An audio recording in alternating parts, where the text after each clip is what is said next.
पाकिस्तान तहरीक इंसाफ का काफिला, कौन कौन उसमें शामिल होगा और क्या दरखास्त जमा करवाई जाएगी?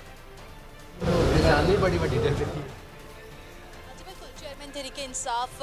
इमरान खान पर कातिलाना हमले का मामला है और साथ ही साथ सेनेटर आजम सवाती पर जो तशद्दुद और उनकी मुबैना वीडियो है, इस पर तहकीकात का मामला है। इस पर जो पाकिस्तान तहरीके इंसाफ के मुख्तलिफ सेनेटर्स हैं, तकरीबन 10 से ज़ायद जो सेनेटर्स हैं वो सुप्रीम कोर्ट ऑफ पाकिस्तान पहुँचेंगे। तकरीबन 10:30 बजे का वक्त जो है मुकर्रर किया गया था, लेकिन अब ये इतलात आ रही हैं कि 11 बजे के बाद वो किसी भी वक्त जो है वो सुप्रीम कोर्ट ऑफ पाकिस्तान पहुँच सकते हैं। आज के रोज़ जो दरख्वास्त जमा करवाई जा रही है उसमें दो जो मौक़िफ़ हैं वो अपनाए जाएंगे, जिसमें एक चेयरमैन तहरीक इंसाफ इमरान खान पर कातलाना हमले से मुतल्लिक जो इंक्वायरी है वो, और दूसरा सेनेटर आजम सवाती पर मुबैना तशद्दुद के अलावा जो उनकी एक वीडियो लीक है उस पर तहकीकात से मुतल्लिक जो दरख्वास्त है वो जमा करवाई जाएगी। दरख्वास्त न सिर्फ supreme court of Pakistan Islamabad में बल्कि जो मुख्तलिफ